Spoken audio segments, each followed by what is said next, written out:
Gonna introduce you guys to a very special boy today. Yeah, hope you enjoy this video.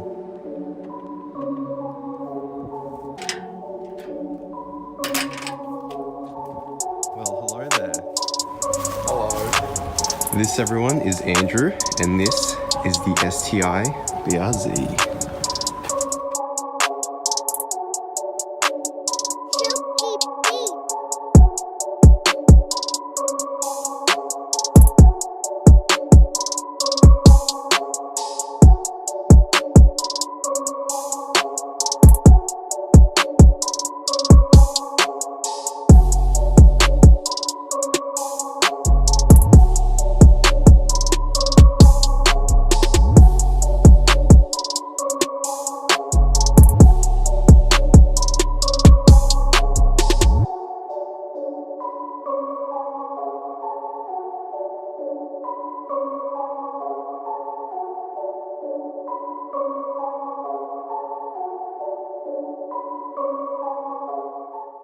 Alright, so what we're doing today is changing the drive belt.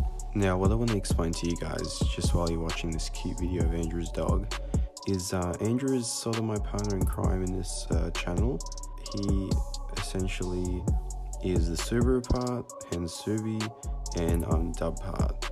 So I didn't actually go into detail in the video, which is kind of stupid, but now you guys know. Hopefully you enjoy the video. Do you want to explain to the audience why we're changing the drive belt? The reason we're changing this is when I put my Mission Motor oil cooler in, I left this fitting here nice and loose, and all my oil went everywhere, including all over the drive belt, so it making a bit of a drive belt noise and creaking, and so it's probably just a safer bet to replace it. The first thing, I think, is the most important thing, draw a picture of your pulleys and your belt, because once you pull it off, you're not going to remember how it goes, and probably pretty easy to find it online, but it's just easy just to draw a picture for yourself. First, I'm just going to remove these two covers here, just so I can get at the one pulley. Two. There's another one. There's another two over there.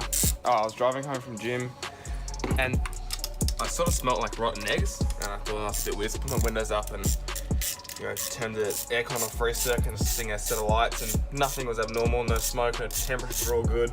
I was keeping a close eye on my temperatures because I only just did all the cooling system stuff. And when I went to turn right past local Coles, just like I stopped to turn right and just smoke like billowed out of the bonnet.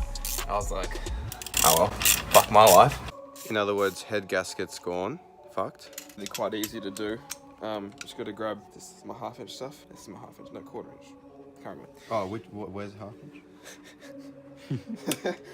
Just got to grab, I think it's 14mm, and this is your tensioner idler pulley. So all you've really got to do is just chuck that on there, move that across, and sort of slip the belt off wherever you can. And crank the engine. Yeah, that'll be great. It's really just sort of got to, yeah, this would be really good if I had someone to help me, but just get that off there.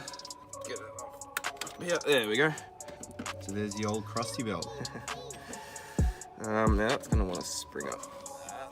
That's just resting on there. Probably not the best thing in the world, but got one. There it is.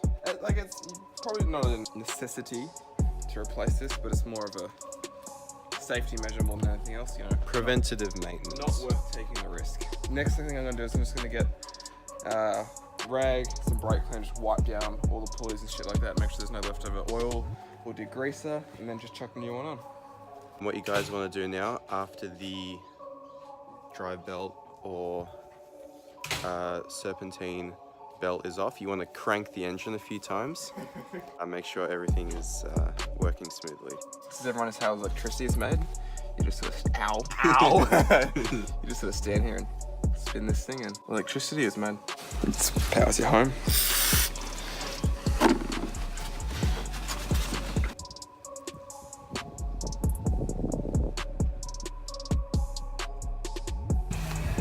Yep. Right. Sorry for the camera angle, we just sort of put it in a bit of a spot. And what brand belt is this, Andrew? This is a Gates belt. Gates belt. Recommended by Toyota and Subaru technicians. Yeah, and they recommend to use a different belt than the factory ones. Yeah. Which is a sort of indication of the quality. Yes. There's the stinks shit. Yeah, cool. Okay. So if you guys didn't see before, this is the diagram that Andrew drew. That I really need to see right now. Yep.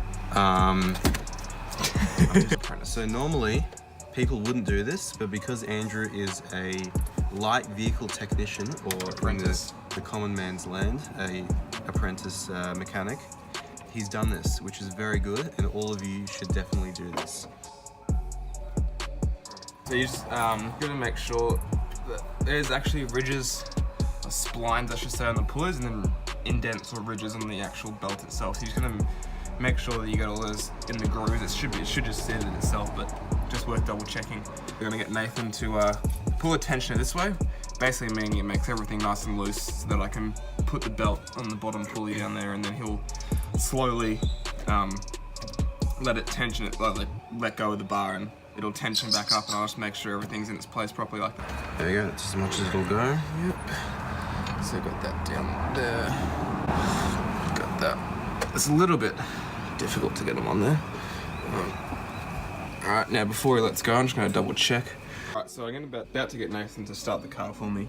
I've just left these caps off for the moment just to make sure it all looks nice. Make sure you've got all this clear. Obviously this would be clipped into here at the moment. Sorry, obviously that would be clipped into the pulley cover up here. It's not at the moment, so that would have hit it. My sensor would have gotten nice and caught up in there and ripped the wires out of where it came from. This is a German Shepherd in a BRZ with yellow glowing evil eyes. Alright, should we go for a start? Mishka, come here. Good girl. Alright, wait there. Alright.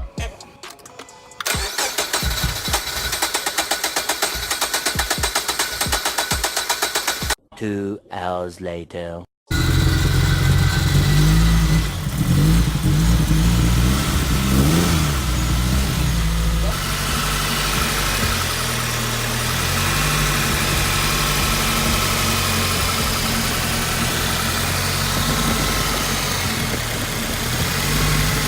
At the moment I'm just sort of cleaning off inlet hose here. It's covered in bits of rubber and oil from the old belt was slipping and had oil on it, so obviously covered. Do you just want to explain a little bit why the car didn't start first? The car's on ethanol. So this is the 2018 model, so it's actually got a slightly different ECU programming to the previous model of all the cars, Toyotas, FRSs, BRZs.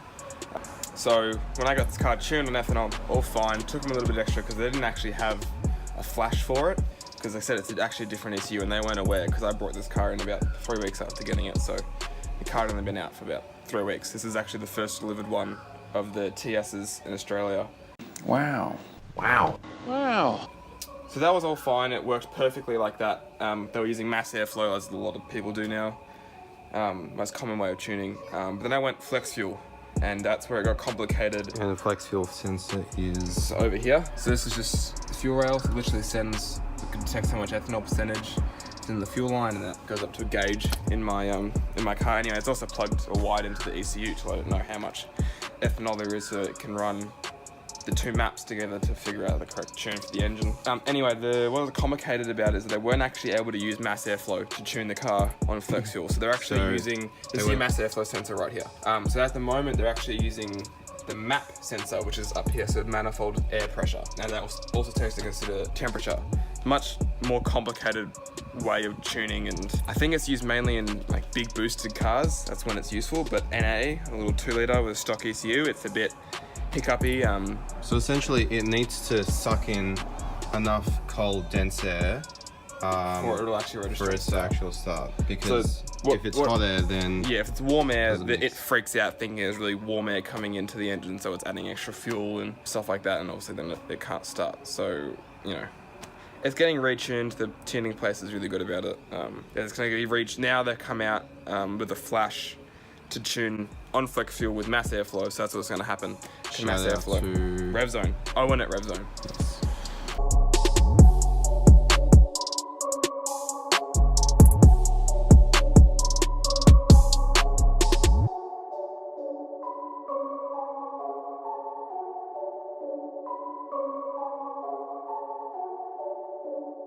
So pretty much that was it, guys. It was a very simple install. Pretty much took, actually, if I wasn't filming, about 5 minutes. And Andrew, thanks for watching, guys. Once again, I'm Nathan with the Dub. Andrew with the Subi. Thanks for watching subbiedub, and we'll see you in the next one.